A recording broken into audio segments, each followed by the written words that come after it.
we talk about men and women quite a bit, and we talk about Adam and Eve. I always mention Eve, saying it's not enough. And it was Adam's job to kind of restrain her, prevent her from doing the thing that God told them to not do. But Adam didn't do that, right? Adam gave her freedom, gave her pretty much free will to do as she pleased. And it's good. And when you think about it, when given freedom, what do they choose? Chaos. They seem to choose the worst outcome possible. That's where I see the Adam and Eve story kind of depicting almost, right? When you do not control or restrain a woman, she will cause the detriment of you and everybody else, because God punished not just her, but Adam too, and all of humanity in that story, right? So nowadays, it's very similar. Women have no restraints. They don't have any type of cultural ties. They don't have any duties for society or the government or to men in general. No, they get to do whatever they want. And we can see it now. Overwhelmingly, they kind of screw themselves over. We see them massive tattoos, septum ring piercing, massive body counts, just because they can and want to, and they're going to do it because nobody told them they can't and shouldn't.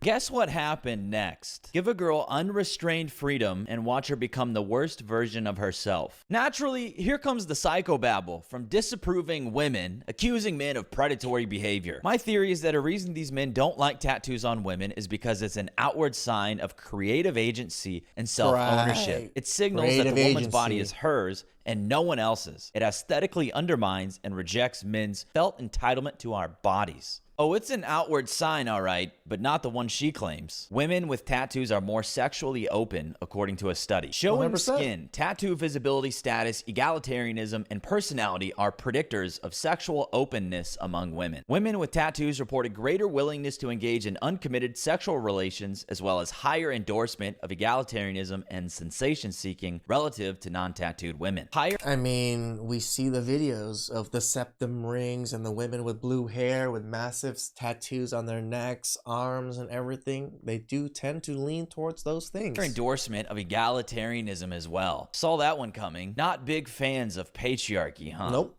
I wonder why. They cover up what we want to see. Who would rather look at an image of a spider in a web over a woman's skin? Men, tattoos make you look like a cheap whore. Women, actually, you're intimidated by my freedom. Even when the most obvious explanation exists, women will concoct the most complex and twisted explanation that absolves them of any wrongdoing. Amazing. By the time the plane does land, that twisted explanation usually has found its way to men are predators for this preference. It's like watching. And it's like, we're just stating our preference. You look like a cheap whore.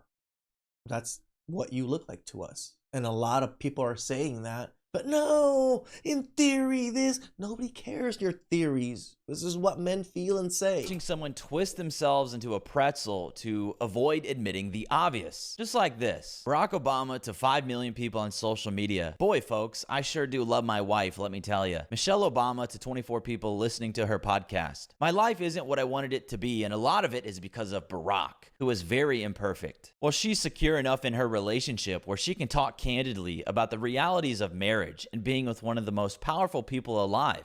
It's very admirable, actually. Or she's a nagging headache who's bitter that he's the one. I felt like ashamed on that comment because it was an Asian girl, and I was just like, what? Who achieved something historic, not her. Their twisting and distorting really comes out when they try to hold two incompatible positions at once, because dropping either one means losing the benefits attached to it. James comments, a feminist expecting traditional gender role behavior while dating is wild. Would any men like to do the emotional labor of educating James here? Oh, emotional labor. Yeah, you've just revealed yourself. You're a feminist. On how I could personally enjoy a more traditional relationship structure as a more feminine energy seeking more masculine energy, and still be a feminist.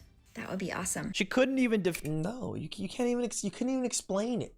She just said the exact same thing over in again. her position herself. She had to go to men for help. Yeah, here's how that went. This creator has turned off comments. I guess she Correct. wasn't happy with men telling her that being a feminist entails adopting a worldview that is the antithesis of traditionalism. James' Correct. comment here came after he saw this video of hers. If we match on Hinge because I liked your profile and then you just like mine back without saying anything, so we match and then you just wait for me to say something. Incoming insult for not living up to the modern woman's You ain't a expectations of being a real real man. man.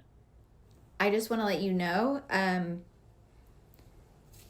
that I'm reporting you to Hinge for little bitch behavior. What are you talking about? And there it is. Perhaps men went back after matching with her to take a closer look and That was probably the best way to go about it. That's what I usually do. If I match with a girl, great, she looks cute. Let me look at her profile real quick after I matched with her. saw the nose ring, tattoos, and angry eyes and decided they didn't want a life of nagging, emasculation, and one-sided expectations of egalitarianism. If I Like, I mean, just looking at her, the way she looks and the way, like, the rest and everything, yeah, she looks like she's gonna be miserable to deal with. fuck up, it's okay. I'm just a human being. If my boyfriend fucks up, it's evidence of how the patriarchy socializes men to be careless and undisciplined by not punishing them hard enough for the mistakes they make. Feminism has given women a pseudo-intellectual way to shame, insult, guilt trip, and assert their need to be right. My boyfriend is way more domestically functional and generous than I am, so I've had to start innovating new strains of feminist theory to maintain the upper hand. Recently came up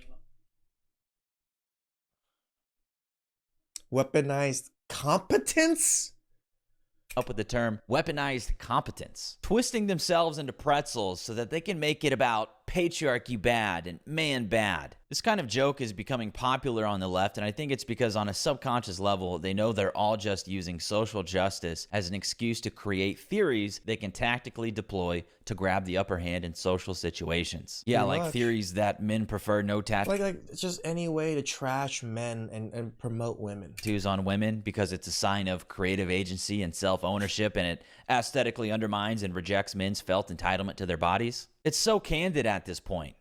The manipulation gets deployed when it's useful, and a lot of times it's effective right up until Us men are pretty easily manipulated when it comes to these types of things because we're not trained in this art of manipulation. men notice the pattern and start trusting their own judgment instead of being gynocentric puppets.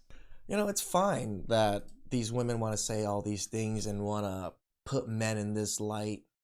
Men just walked away, right? That's the thing that women have caused. To men to walk away, they cause their own demise. Now men don't help you. Men don't see you as fit and feminine anymore. They just see you as a burden. And to be seen as a burden in people's eyes, yeah, people don't like you. Please like, subscribe, comment down below. I really appreciate that. And catch you guys next time. Ciao.